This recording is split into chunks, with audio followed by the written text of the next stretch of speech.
I didn't think the rule would apply to me. That's what I need everyone to understand first. I thought the boundaries I'd established for our relationship were one-directional. I thought when I said messaging doesn't count if you never actually meet up, I was creating a loophole for myself, not a principle that would come back around. I thought I was being clever by defining emotional connection through text as acceptable. I was catastrophically wrong about all of that. My boyfriend, his name is Kieran, and I had been together for 2.5 years, living together for 8 months in a nice apartment we'd chosen together. Really solid relationship overall. Comfortable. Happy. Secure enough that I thought I could push certain boundaries without serious consequences. We'd had a long, detailed conversation early in our relationship, maybe around month 3 or 4, about what constituted cheating, what behaviors crossed lines, where the boundaries were for acceptable interaction with other people. And I'd been very specific, very insistent about my position during that conversation. I remember it clearly. We were sitting on his couch in his old apartment, having one of those define the relationship talks that happen when things are getting serious. He'd asked where I drew the line, what I considered off limits, what would constitute betrayal or cheating in my mind. And I'd said, very confidently, physical contact is the line. Meeting up in person with romantic intent is where things become real and become cheating. But messaging, texting, online flirting, as long as it stays digital and never manifests in actual physical meetings, it doesn't count as cheating. It's just words, just entertainment, just harmless interaction that exists only on screens and doesn't threaten anything real. So you think you can text with other guys and it's fine? He'd asked, looking uncertain. Yeah, as long as I'm not meeting up with them or doing anything physical. Messaging is just communication, it's not action. Being in a relationship doesn't mean you can't talk to or text with other people, even if there's some mild flirting involved. That's normal. That's just how people interact in the modern world. As long as you never act on it, as long as you never meet up and make it physical, as long as it stays purely digital, it's completely harmless and shouldn't threaten a secure relationship. But what if the messaging is really flirtatious? What if it's basically like emotional cheating, even though nothing physical happens? There's no such thing as emotional cheating, I'd said dismissively. That's something insecure people made up to control their partners' friendships and conversations. Real cheating is physical. Real cheating is action. Messaging is just thoughts and words. It doesn't count. Trying to police your partner's phone conversations and text exchanges is controlling and insecure and toxic. Modern relationships require understanding that some online interaction with attractive people is inevitable and doesn't threaten anything as long as it doesn't become physical. Kieran had seemed really hesitant about this framing. Had pushed back a bit. I don't know if I agree with that. I think emotional connections can be threatening, even if they're digital. I think flirting with other people, even just through text, kind of violates the spirit of monogamy, even if it's technically not physical cheating. But I'd stood firm, had argued my position, had told him he was being old-fashioned and insecure, had said that if he couldn't handle me having male friends and occasional text conversations that might involve some light flirting, then maybe we weren't compatible, had made it seem like accepting my framework was necessary for our relationship to work, and eventually he'd agreed. Had said, okay, if that's how I saw it, fine, as long as the physical boundary was absolutely clear and respected. As long as I never met up with anyone or did anything physical, he'd try to be okay with the messaging stuff. So I'd been messaging with guys for our entire relationship. Nothing I considered serious or threatening. Just online flirting and attention-seeking. Men from social media who found me attractive and sent messages. Old connections from college or previous jobs who I'd maintained contact with. Guys from dating apps I technically hadn't fully deleted after Kieran and I got together, who I'd told I was not looking for anything serious, but still chatted with occasionally. Conversations that were definitely flirtatious, that involved compliments about my appearance and mild sexual innuendo, that made me feel attractive and desired and interesting and validated. But nothing I ever actually intended to pursue in real life. Nothing that would ever become physical meetings or actual dates or anything that threatened my relationship with Kieran. Just digital validation that made me feel good. Just text-based attention that I'd convinced myself was completely acceptable within the framework I'd established. Just messaging that didn't count according to my own rules. Kieran knew vaguely that I talked to other people. I'd been open about the fact that I had male friends and online connections. But he didn't know the extent of it, didn't know how many different conversations I had going, didn't know how flirtatious some of them got, didn't know that I was actively seeking this kind of attention rather than just casually responding when it came my way. I'd framed it as innocent friendship, but was really using the messaging doesn't count rule to justify behavior that would probably bother him if he knew the full scope. Then one evening, Kieran casually mentioned he was having lunch with someone the next day. "Meeting an old friend tomorrow," he said, while we were making dinner together. "Haven't seen her in years. She reached out wanting to catch up." "Oh yeah? Who?" I asked absently, focused on chopping vegetables. "Nadia, my ex-girlfriend. We dated for like 2 years before you and I got together. She moved away for work, but she's back in town temporarily. Wants to grab lunch and catch up on life." I stopped chopping, put down the knife, looked at him. "Your ex-girlfriend? You're having lunch with your ex-girlfriend?" "Yeah. Why? You said messaging and interaction doesn't count as long as there's no physical meeting." "Well, we've been messaging for a few weeks catching up, and now we're meeting for lunch, which based on your rules should be fine since it's just lunch. Just 2 old friends catching up, nothing romantic, nothing that threatens our relationship." My stomach dropped, completely dropped. Because he was right. Based on the framework I'd established, this should be completely acceptable. I'd said messaging doesn't count. They'd been messaging. I'd said, as long as you're not hiding anything, online connection is fine. He'd just told me openly about the lunch plan. I'd said, physical meetings are where lines get crossed, and lunch is the most innocent, public, daytime meeting possible.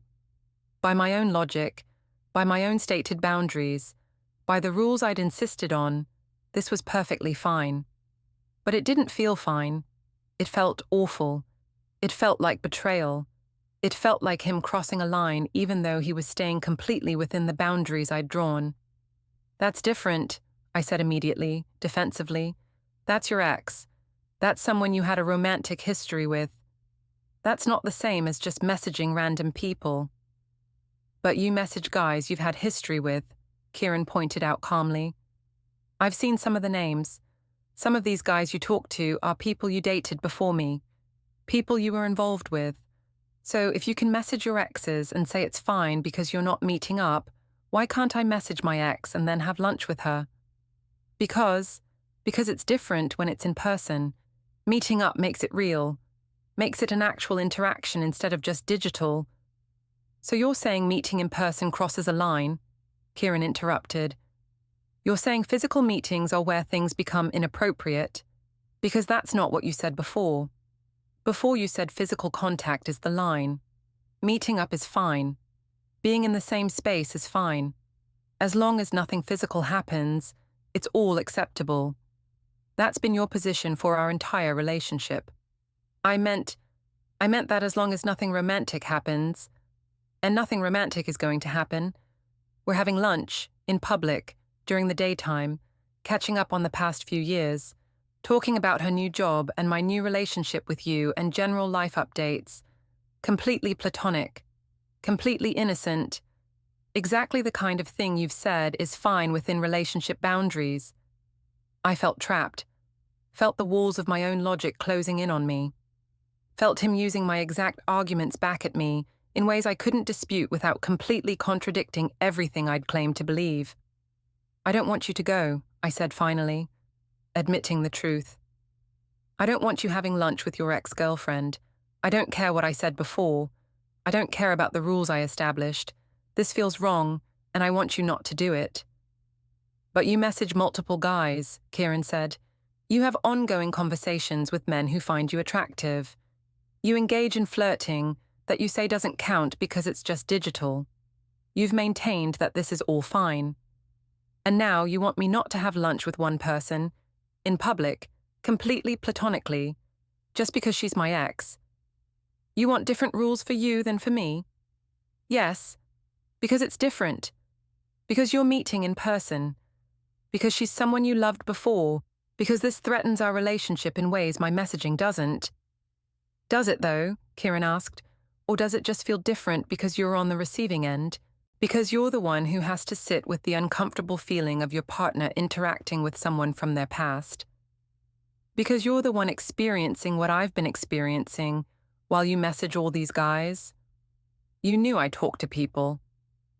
I knew vaguely, but I didn't know the extent, didn't know how many, didn't know how often, didn't know how flirtatious, just like you didn't know I'd been messaging with Nadia for a few weeks, catching up, talking about life, building toward meeting up.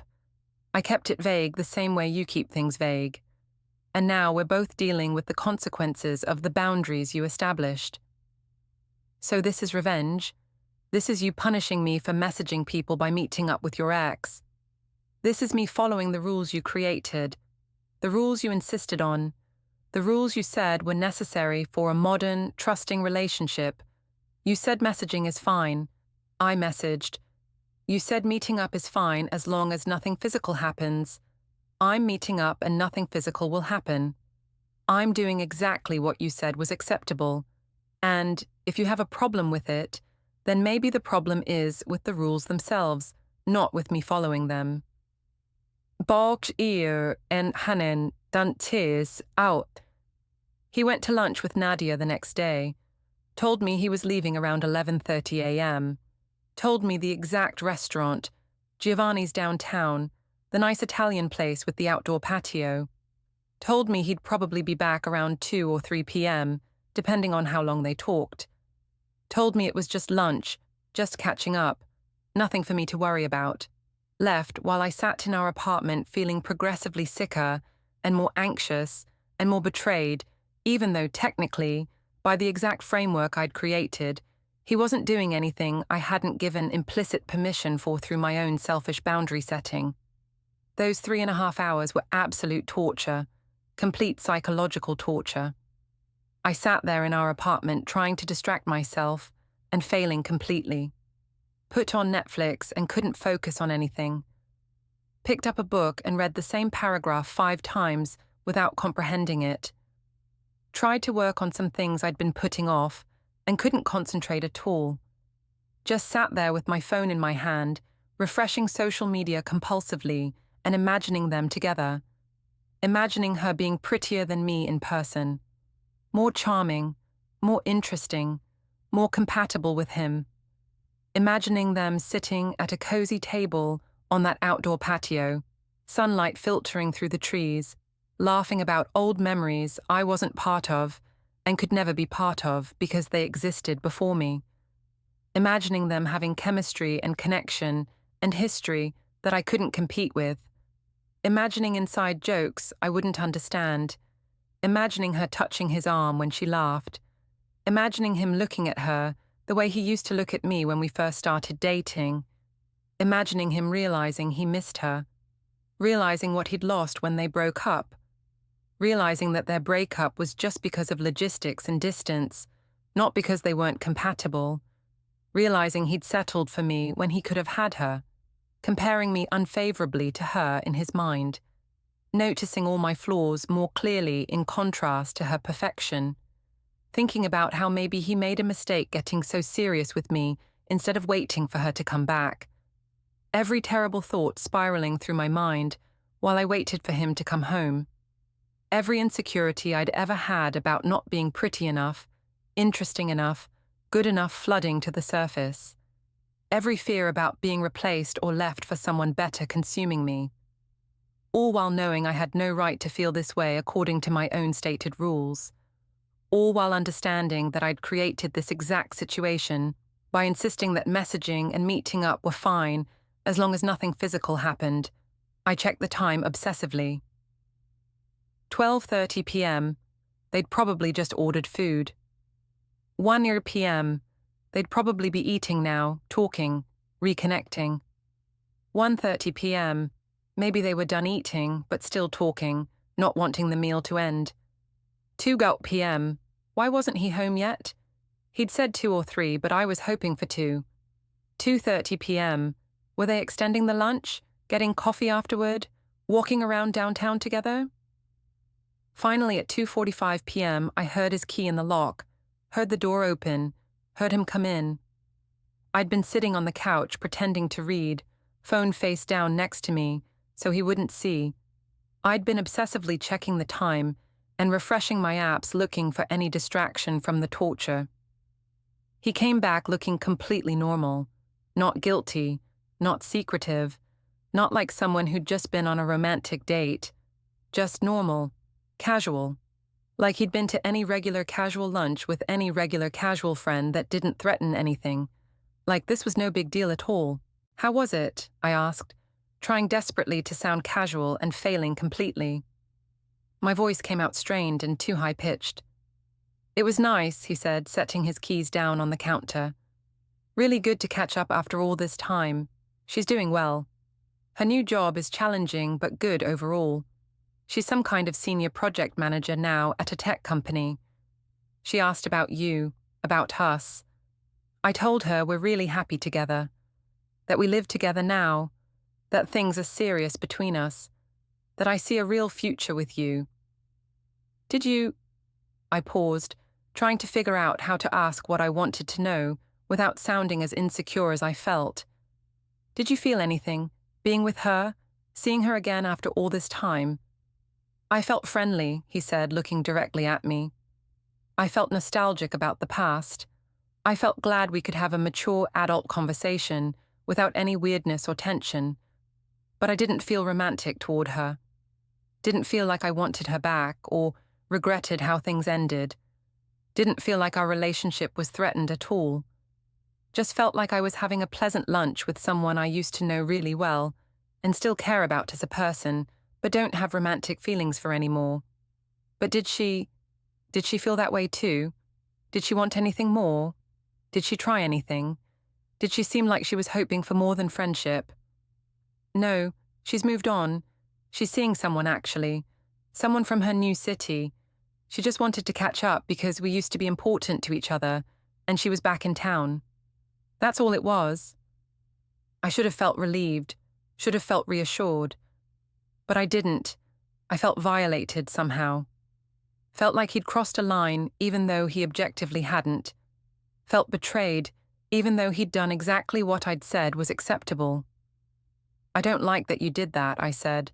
I don't like that you had lunch with your ex. I don't care what the rules say.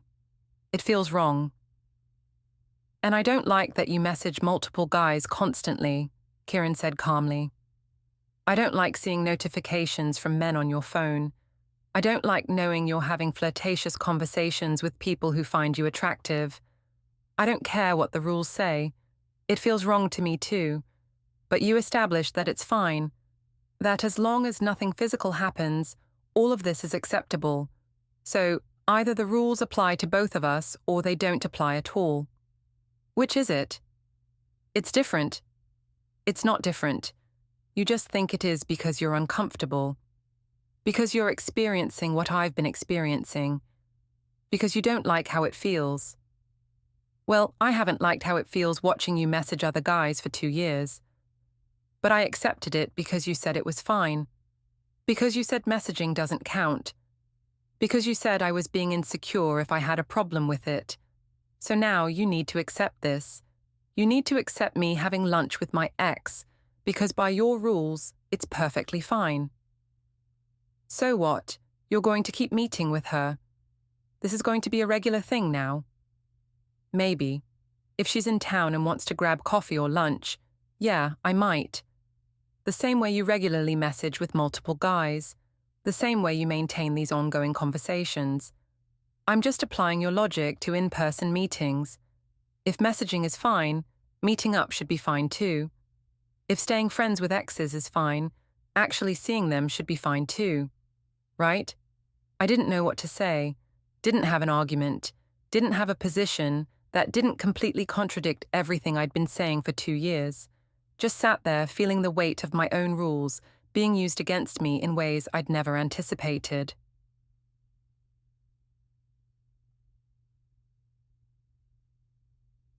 Over the next few weeks, Kieran met with Nadia twice more. Coffee once. Dinner once when her visit to town extended longer than expected. Each time he told me in advance. Each time I felt sick about it. Each time I protested. And each time he calmly pointed out that he was following my rules. That I'd said as long as nothing physical happened, interaction was fine. That I couldn't have different standards for him than I had for myself. Meanwhile, I stopped messaging other guys. Completely stopped. Deleted the conversations. Stopped responding to messages. Stopped engaging in any kind of flirting or attention-seeking from men who weren't Kieran. Because I'd realized something fundamental. I couldn't handle him doing what I'd been doing. Couldn't handle him having connections with other women, even though I'd insisted such connections were fine.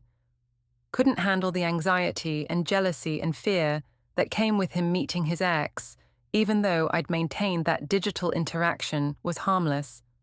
After his third meeting with Nadia, the dinner one that went until almost 10 p.m., I finally broke down completely. Couldn't hold it together anymore. Couldn't pretend I was fine with this arrangement. Couldn't continue acting like my own rules being applied equally to both of us was acceptable when it felt like dying inside every single time he saw her. I can't do this anymore, I said the moment he walked through the door. Voice breaking, on the edge of tears. I can't handle you seeing her. I can't handle knowing you're spending hours with your ex-girlfriend having dinners and lunches and coffee dates. I can't handle the anxiety and the jealousy and the constant fear that she's better than me, or more interesting than me, or that you'll realize you miss her and want her back. I just can't. It's destroying me. Every single time you see her, I feel like I'm dying. But you could handle messaging multiple guys for 2.5 years, Kieran asked, sitting down across from me with that same calm, measured demeanor he'd had throughout this entire thing. You could handle me sitting here wondering who you were texting at any given moment and what flirtatious things you were saying. You could handle me being anxious about your phone constantly lighting up with names I didn't recognize or only vaguely knew. You could handle me worrying that some ex-boyfriend or some new guy who found you attractive online was more interesting or attractive than me. You could handle me feeling insecure and jealous and anxious about these connections you were maintaining. You could handle all of that for years because it was you doing it and me experiencing it. That was different. I started automatically, even though I knew it wasn't. Stop saying it's different.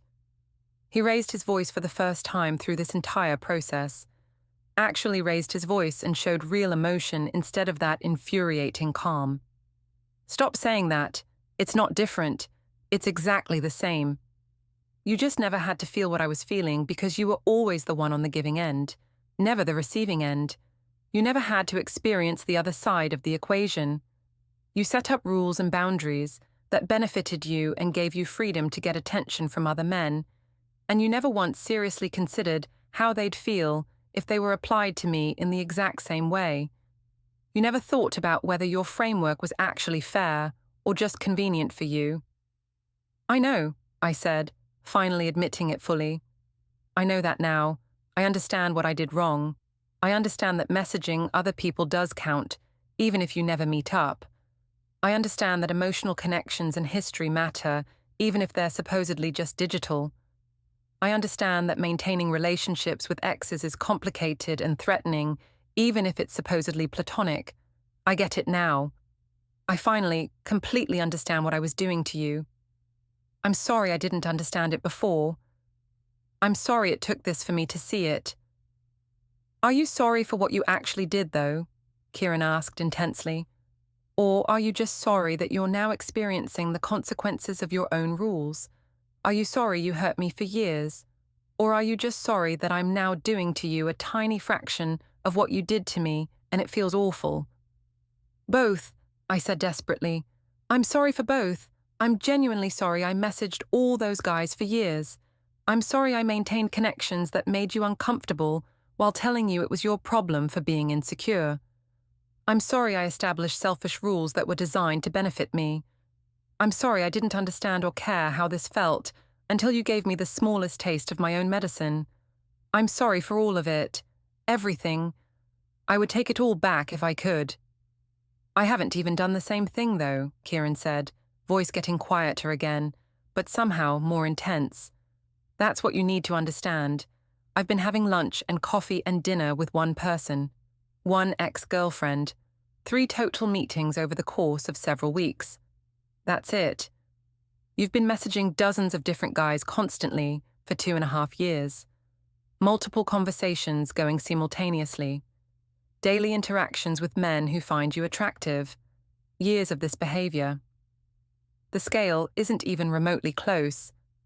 If I was actually doing the equivalent of what you've been doing, I'd be meeting up with every single woman I've ever dated or been attracted to. Regularly, multiple times per week, for years straight. Having drinks, dinners, coffee, walks in the park. All of it. That would be equivalent. What I've done is barely a tiny fraction of what you've been doing to me. I've given you the smallest possible taste of how it feels, and you can't even handle that. That hit me like a physical blow. Really hard. Made me actually gasp. Because he was completely right. He wasn't matching my behavior at all. He was showing me a microscopic sample of it, giving me just enough to feel maybe 5% of what he'd been feeling, making me experience the tiniest portion of the anxiety and insecurity and jealousy I'd been causing him for our entire relationship.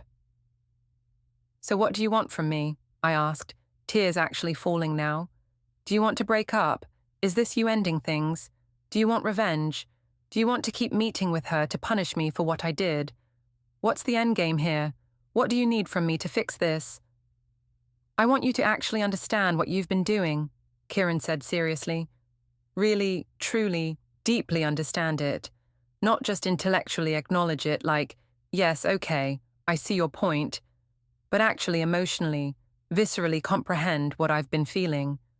I want you to really experience the anxiety and jealousy and insecurity. I want you to genuinely know what it's like to have your partner maintain connections with people who could be romantic threats. I want you to sit with these feelings long enough that they're burned into your memory. And then, after you truly understand, not before, after, I want you to decide what rules we should actually have going forward, what boundaries actually make sense for both of us, what's actually fair instead of just convenient for one person, what protects both of us equally instead of protecting one while leaving the other exposed. I'll agree to anything, I said immediately. Any rules you want, any boundaries you need. Just please stop seeing her. Please stop meeting up with your ex-girlfriend. I can't handle it anymore. I can't take one more meeting. Please. So, you want me to stop seeing Nadia, even though we're just friends, having completely platonic meals? Yes, please. But you think it was fine when you were messaging guys, even though those were flirtatious conversations with people who found you attractive? No, it wasn't fine. I was wrong. I see that now. I understand that emotional connections matter, that history matters, that even digital interaction can threaten a relationship. I was completely wrong about all of it. And if we establish that as the rule going forward, no messaging with exes or potential romantic interests for either of us, no meeting up with people who could be threats, will you actually follow it? Or will you find new loopholes? New ways to justify getting attention from other men while expecting me to have strict boundaries? I'll follow it, I promise. I'll follow whatever rules we establish. I just need you to stop seeing her, please.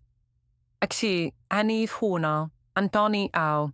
It is when he stopped meeting with Nadia, told her our relationship needed clearer boundaries, and he couldn't keep having these meetups, even though they were platonic. Told her it was complicated. Told her maybe they could reconnect in the future, but for now it needed to stop. Cut off contact to show me he was serious about rebuilding trust and establishing actual fair boundaries. And we established new rules. Real rules. Rules that applied equally to both of us. No messaging with exes unless it was genuinely necessary and completely transparent. No flirtatious conversations with anyone who could potentially be a romantic interest. No meeting up with former romantic partners without the other person being present. No maintaining connections that create anxiety or threaten the relationship. Complete transparency about who we're talking to and what we're discussing. Rules I never would have agreed to before. Rules I would have called controlling and insecure. Rules I would have argued against strongly. But rules I now understood were necessary, were fair, were what healthy boundaries actually looked like, because I'd experienced what it felt like to be on the other side. To be the one sitting at home while my partner met with their ex. To be the one feeling anxious and jealous and insecure. To be the one wondering if I was enough or if they were comparing me unfavorably to someone else. To be the one experiencing the consequences of loose boundaries.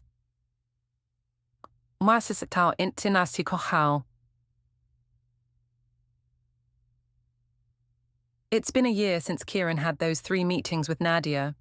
A year since I learned what my messaging doesn't count rule actually felt like from the other side.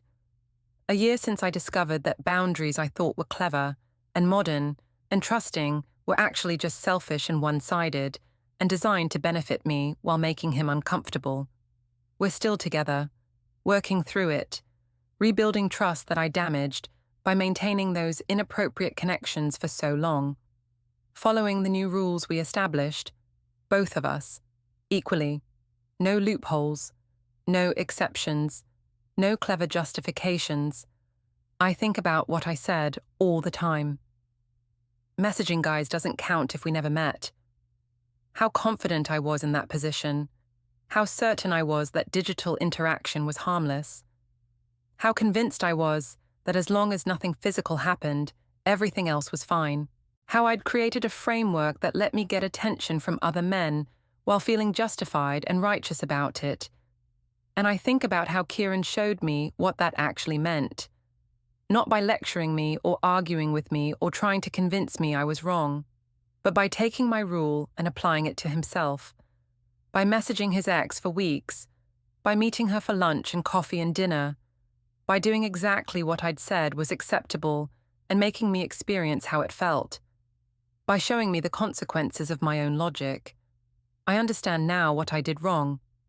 I established boundaries that benefited me without considering how they'd affect him.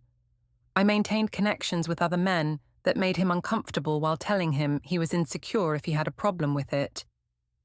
I got attention and validation from people outside our relationship while insisting it didn't threaten anything. I created rules that were selfish and one-sided and designed to let me do whatever I wanted while expecting him to be fine with it. And I understand why he responded the way he did. Why he met with Nadia. Why he didn't ask permission or apologize. Why he just calmly told me he was doing exactly what I'd said was acceptable. Because he was teaching me a lesson I wouldn't have learned any other way. Because showing me was more effective than telling me.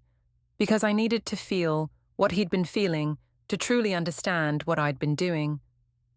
I said messaging guys didn't count if we never met, established that as our boundary, insisted it was fair and modern and trusting, used it to justify maintaining connections with other men while telling Kieran he was insecure if he objected. He met with his ex for lunch, and coffee, and dinner, did exactly what I'd said was acceptable, followed the rules I'd created, showed me what those rules actually meant when applied equally. And I learned that messaging does count, that emotional connections matter even if they're digital, that history with exes makes interaction complicated even if it's supposedly platonic, that boundaries need to protect both people equally. that rules can't be designed to benefit one person while making the other uncomfortable. I learned by experiencing what I'd been doing to him, by feeling the anxiety and jealousy and insecurity I'd been causing, by sitting with the consequences of my own rules, by understanding finally what healthy boundaries actually look like. It was the hardest lesson I've ever learned, but it was necessary, because I wouldn't have understood any other way, because I needed to feel it to believe it, because some truths can only be learned through experience. I said messaging didn't count if we never met. He met with his ex for lunch and taught me that everything counts when it threatens the person you love.